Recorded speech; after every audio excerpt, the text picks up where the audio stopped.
Oke ya. Sudah terlihat teman-teman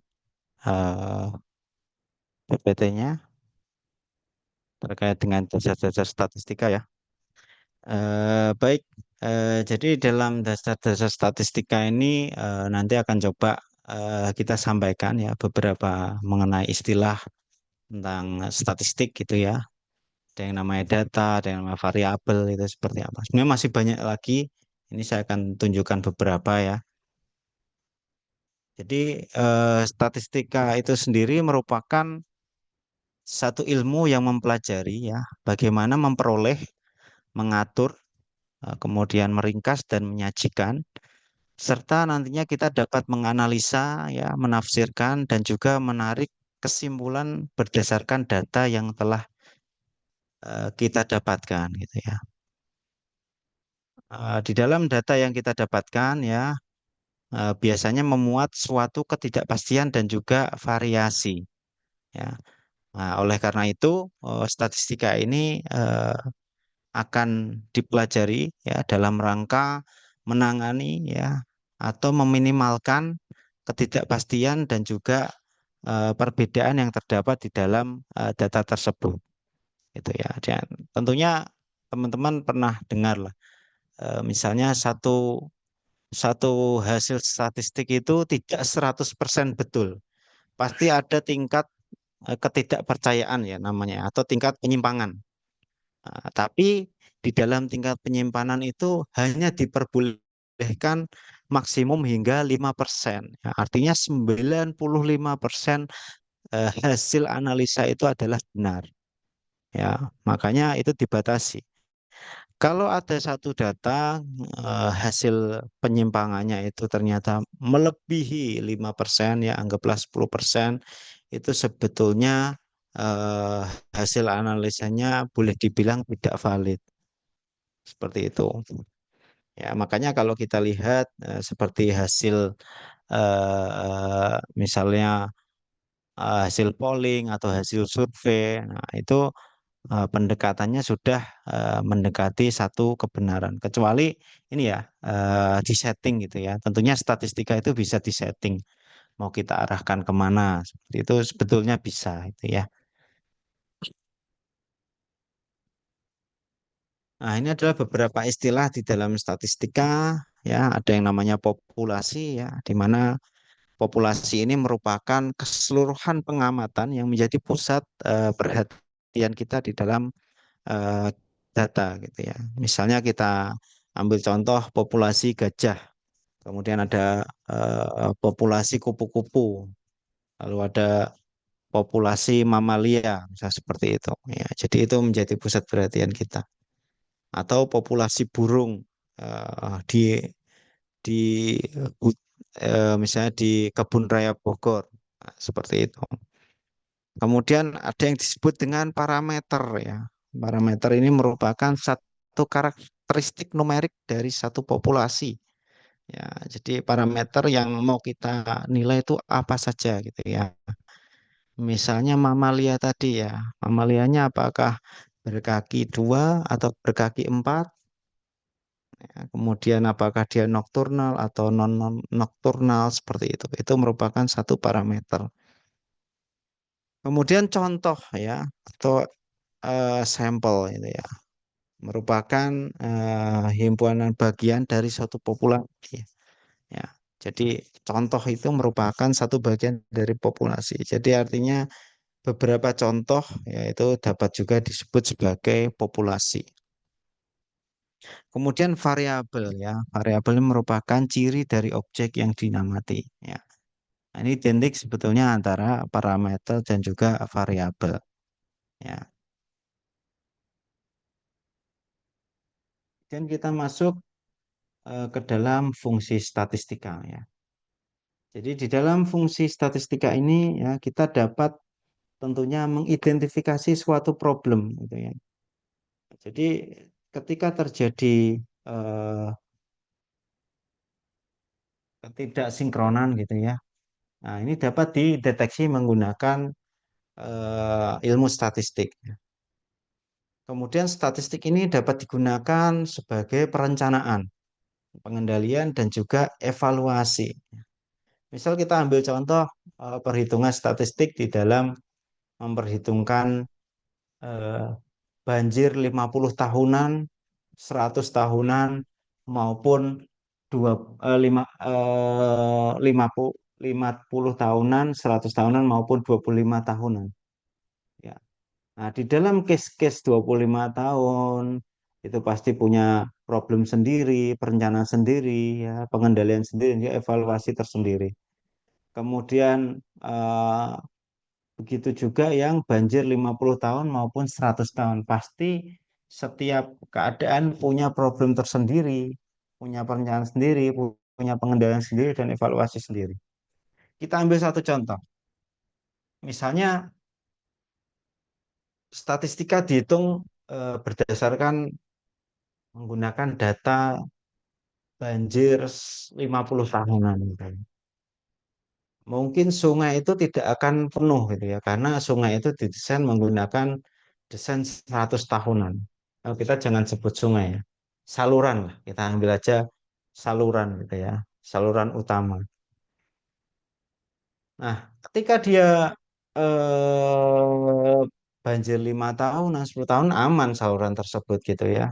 Dia tidak menjadi problem, paling muka airnya saja yang naik. Dan itu sudah direncanakan ya, ketika 5 tahun muka airnya sekian, ketika 50 tahun muka airnya akan sekian gitu ya. Tapi berbeda ketika dia 100 tahun gitu ya. 100 tahun pasti airnya maksimum, kadang-kadang sampai meluber. Ya, dari segi perencanaan ya, ketika dia 100 tahunan nanti pintu air akan dibuka dengan ketinggian sekian misalnya. Nah, itu fungsinya untuk mengendalikan juga. Nah, seperti itu. Kemudian hasilnya nanti akan devaluasi.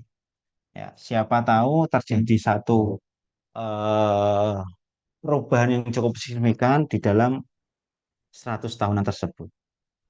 Seperti itu ya. Jadi kalau kita perhatikan gitu ya teman-teman, seperti misalnya bencana banjir ya, kemudian tanah longsor, kemudian gunung berapi. Itu kalau kita amati kejadian-kejadian alam tersebut, sebenarnya kita bisa tahu, oh ini kenapa sih terjadi seperti itu gitu ya. Misal longsor gitu ya. Oh ternyata ada perubahan tata guna lahan yang cukup signifikan di dalam 5 tahun, 10 tahun, 25 tahun maupun 50 tahun dan seterusnya. Nah, makanya kenapa terjadi tanah longsor. Ya. Kemudian banjir juga seperti itu. Biasanya daerah A dia tidak pernah banjir. Tapi satu ketika kok banjir gitu ya. Ternyata dia banjir 100 tahunan dia kena. Misal kira-kira seperti itu. Nah, ketika kita mempelajari satu statistik ini ya, kita harus mempunyai satu alur berpikir ya. Di mana alur berpikir itu kita dapat eh, men ya sebentar ya.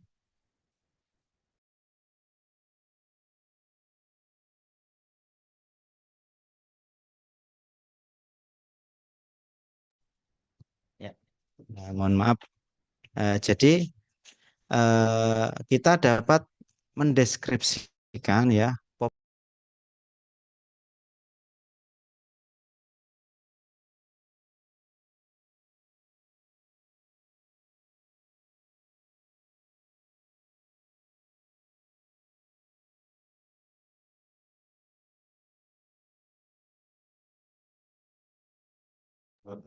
ya, jadi kita dapat di dalam ilmu statistik ini kita dapat mendeskripsikan ya populasi dengan hanya mengambil sampel atau contohnya ya, artinya seperti itu ya. Misalnya kita ingin meneliti populasi kerbau misalnya, kan kita nggak mungkin ya akan meneliti semua kerbaunya. Pasti kan kita akan mengambil satu sampel.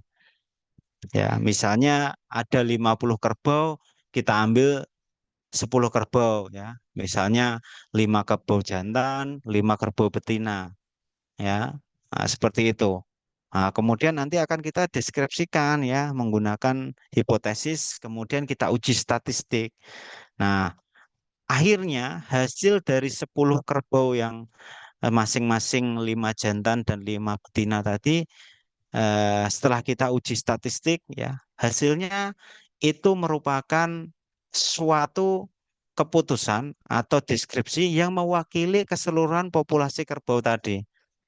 Ya, artinya kita ambil 10 eh, ekor kerbau tadi, dia akan mewakili 50 ekor lainnya, 40 ekor lainnya, seperti itu.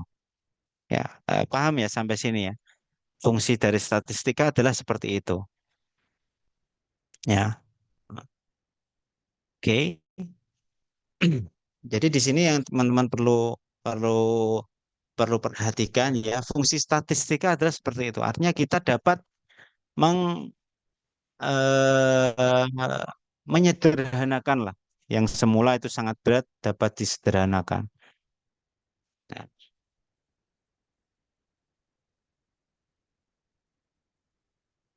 lalu terkait dengan data-data yang diperlukan di dalam ilmu statistik gitu ya.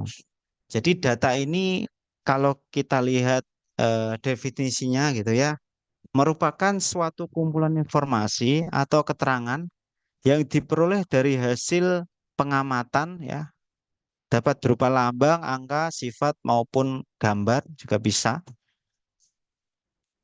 Dalam definisi lain ya, jika data statistik diartikan merupakan satu kumpulan data baik berupa bilangan ataupun non-bilangan yang disusun di dalam satu tabel ataupun diagram yang dapat menggambarkan suatu problem. Kita dapat menarik satu deskripsi ya terhadap satu persoalan. Ya, misalnya populasi penduduk daerah A gitu ya. Kemudian di daerah tersebut eh, berdasarkan kelompok umurnya kita tahu ya. Misalnya penduduknya ada 100 jiwa ya. Kemudian 100 jiwa itu ada misalnya dia 20 kakak. Ya. Nah, 20 kakak berarti nanti bisa kita lihat lagi. Oh ternyata yang eh, umur sekian sampai sekian tuh ada berapa jiwa. Nanti yang balita ada berapa jiwa dan seterusnya. Gitu ya. Artinya kita dapat menggambarkan satu deskripsi di dalam data statistik tersebut.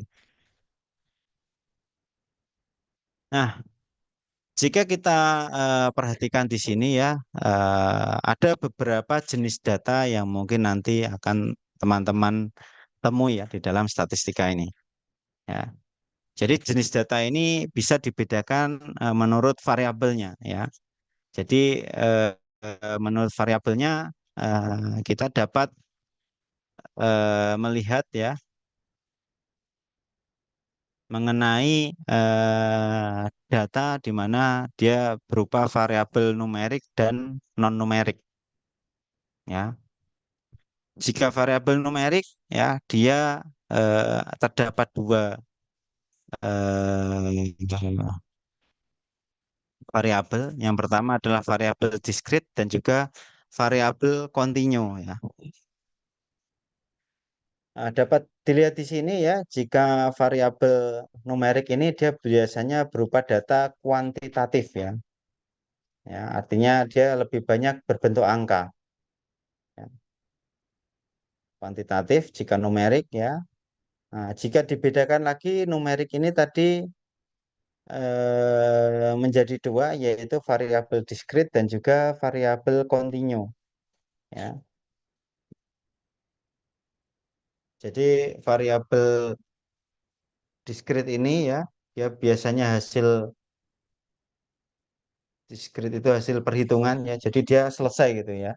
Tapi kalau yang variabel kontinu dia biasanya hasil pengukuran ya, tapi bentuknya adalah angka. Misalnya jumlah penduduk ya ada 20 orang. Nah, itu adalah variabel diskrit ya, numerik yang berupa diskrit. Kalau numerik berupa kontinu ya misalnya ada penduduk misalnya enggak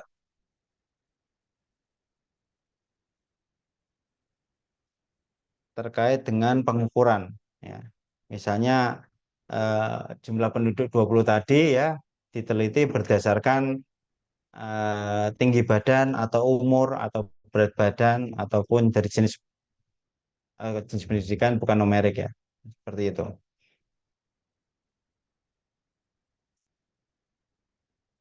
Kemudian jika dibedakan lagi ya menjadi skala variabel itu ya. Jadi skala variabel ini ada yang bersifat nominal dan juga ordinal. Masih ada lagi interval dan juga rasio ya.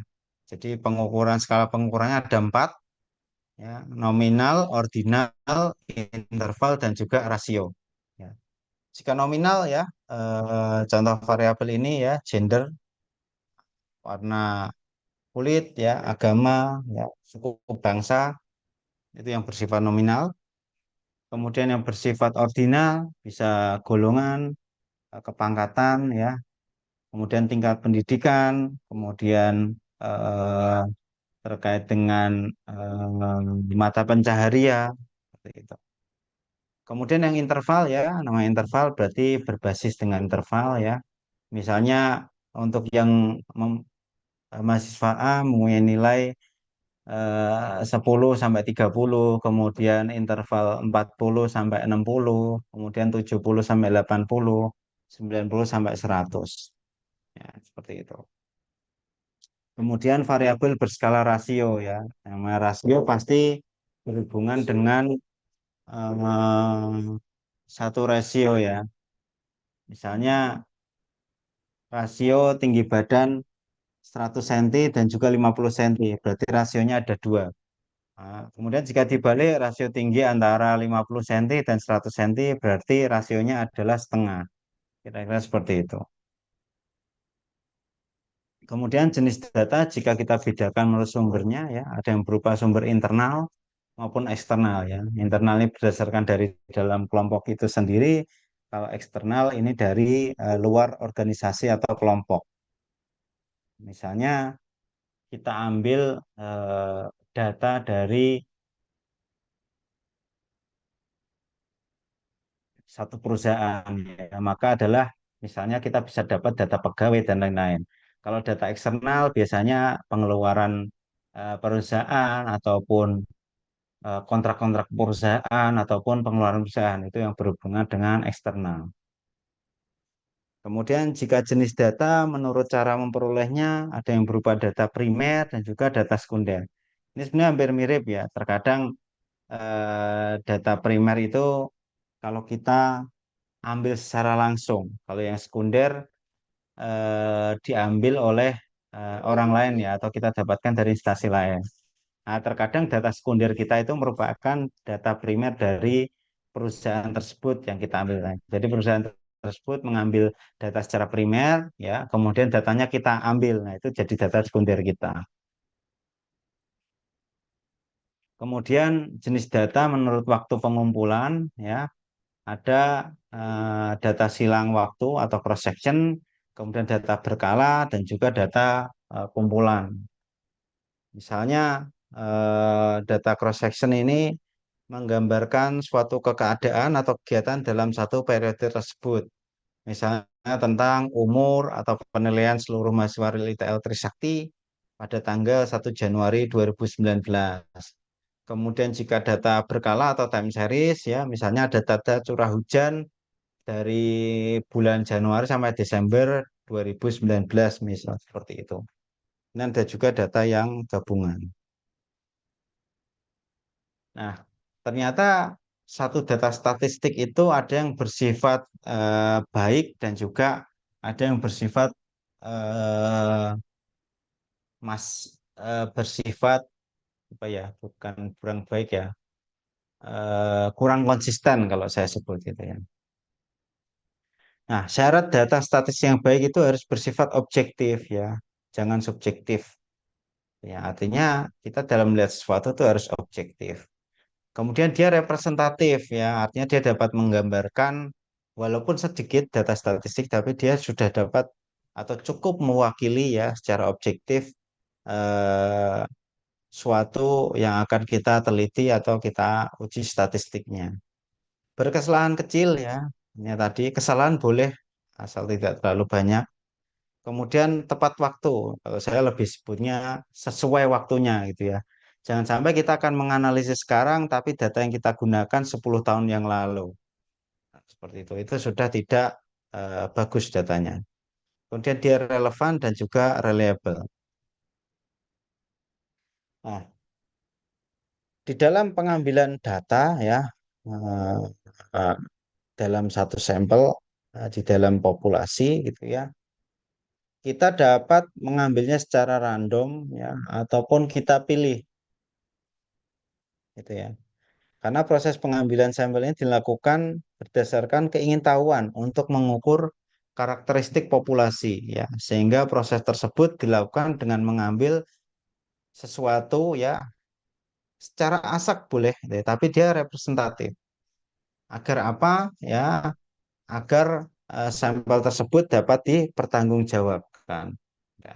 Nanti di eh, materi-materi selanjutnya akan dibahas gitu ya mengenai berapa sih sebetulnya sampel yang minimal boleh diambil gitu ya ketika kita melakukan satu uji statistik seperti itu. Ya. Nah, jadi kita boleh mengambil sebetulnya secara acak gitu ya. Misalnya saya mau melihat eh, data real 2023 gitu ya. Data real 2023 saya ambil dari eh, tingkat umurnya ya. Saya bisa gitu ya ambilnya itu. Dan saya tidak perlu mensampel satu persatu gitu ya. Mungkin saya akan ambil 10 sampai 15 orang. Nah, itu nanti akan dianggap mewakili gitu ya. Ataupun jika saya ingin mengetahui eh, tingkat eh, uang saku mahasiswa gitu ya. Saya bisa bisa tahu itu berapa sih sebetulnya uang saku mahasiswa gitu ya. Dengan saya tidak usah mensampel keseluruhan 20-an mahasiswa ini. Mungkin saya akan ambil 10-an mahasiswa udah cukup.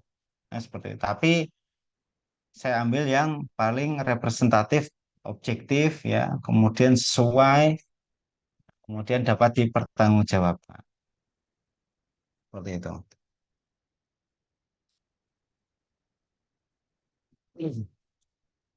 Nah, jadi populasi versus sampel atau contoh ini memang perlu teman-teman pahami gitu ya. Karena di dalam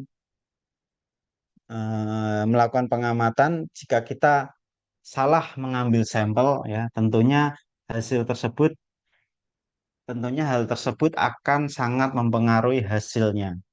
Gitu ya. Makanya di dalam mengambil ya boleh disederhanakan dari 100 orang kita ambil ya misalnya 20 sampai 25 orang. Ya, ya.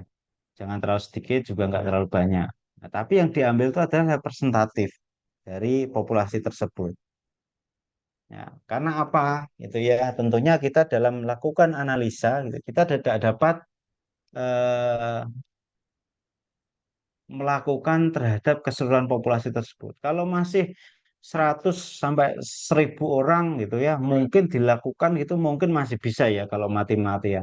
Tapi kalau udah 2 juta orang, itu kan kita harus mengambil sampel, gitu kan? Karena apa? Gitu ya. Kita mempunyai sumber daya yang terbatas, waktu terbatas ya, kemudian terkait dengan biaya juga terbatas, kemudian tenaga gitu ya. Itu juga harus kita jadikan perhatian. Makanya kenapa BPS tuh ya melakukan survei, nah itu penghitungan penghitungan jumlah penduduk gitu ya, itu juga mereka nantinya akan melakukan sampel-sampel aja gitu ya. Kemudian mereka interpolasi itu nantinya gitu ya. Karena mereka harus menentukan ya nantinya pertumbuhan penduduk berapa. Ya, kemudian di tahun sekian itu nanti penduduk akan jadi berapa. Itu kan sudah diperhitungkan. Ya, seperti kalau kita dengarlah di TV-TV, ini nanti akan ada bonus demografi seperti itu karena masyarakat jumlahnya banyak, dan juga berusia muda. Nah, itu kan juga salah satu bentuk statistik belum terjadi gitu ya. Tapi sudah diprediksi, kira-kira seperti itu. Nah, sebagai ilustrasi gitu ya, terakhir ya, untuk menutup materi saya yang pertama ini ya, jika ibu kita gitu ya membuat sambal ya dalam satu piring gitu ya, untuk kita dapat melihat atau mengetahui sambal tersebut pedas atau tidak, apakah kita harus menghabiskan seluruh sambelnya atau boleh kita lakukan pengambilan sampel, artinya kita cicip sedikit gitu ya. Kita sudah dapat mengetahui. Nah, di dalam statistik juga kira-kira seperti itu ya. Teman-teman tidak perlu mensampel semuanya, tapi teman-teman silakan lakukan sedikit atau sebagian gitu ya, supaya lebih sederhana. Namun hasil tersebut dapat mewakili eh, di dalam analisa yang Anda lakukan. Sekarang saya ambil contoh gitu ya. Misalnya teman-teman beli rambutan gitu lah di tukang buah gitu ya. Untuk mengetahui rambutan itu manis, apakah teman-teman harus mencoba satu ikat rambutan atau coba satu aja kira-kira? Satu aja kan ya. Kalau kita cicip satu, kita udah tahu kan. Ini oh rambutannya manis, apakah asam atau apa gitu ya. Kita udah tahu. Kalau kita habiskan semua bisa marah-marah gitu ya tukang buahnya. Seperti itu. Ya, jadi ilustrasi di dalam statistik kira-kira seperti itu ya, teman-teman yang nanti akan kita pelajari.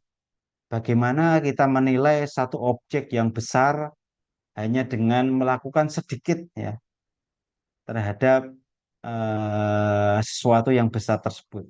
Tapi kita dengan melakukan sedikit tadi kita dapat mengetahui ya yang besar tadi itu seperti apa.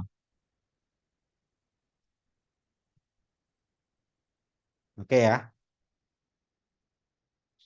Eh, Kira-kira seperti itu mungkin yang bisa saya sampaikan ya di pertemuan kita yang pertama ini ya, terkait dengan pengenalan statistik ya. Tentunya di pertemuan-pertemuan berikutnya akan kita bahas lebih lanjut dan juga lebih mendalam mengenai eh, statistika yang nantinya saya yakin akan sangat berguna buat teman-teman ke depannya. Oke, di pembukaan yang pertama ini mungkin dari teman-teman ada yang mau ditanyakan terkait dengan dasar-dasar maupun arah dari statistik itu seperti apa. Saya persilahkan.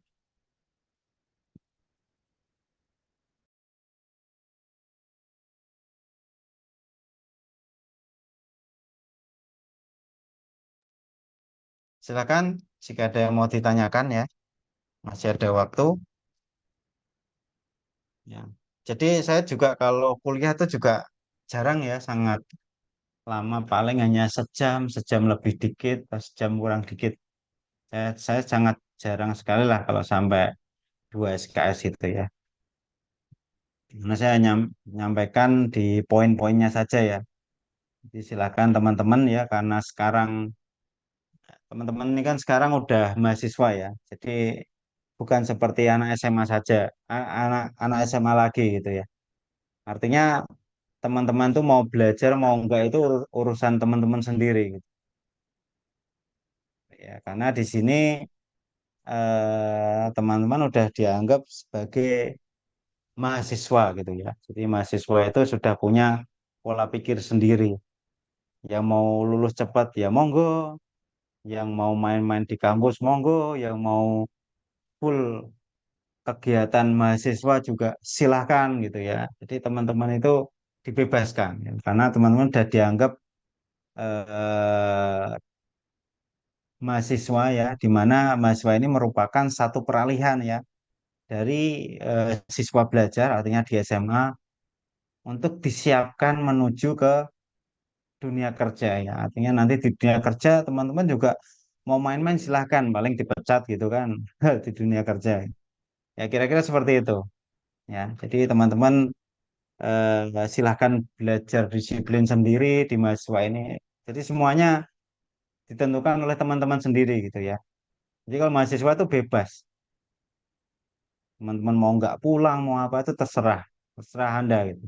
Mau main terus, mau apa itu terserah aja, nggak apa-apa.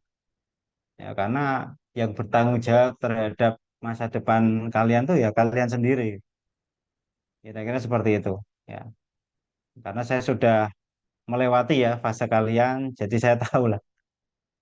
Yang mau bermain-main sekarang, monggo. Yang mau bersusah-susah sekarang, ya silahkan. Kira-kira seperti itu ya.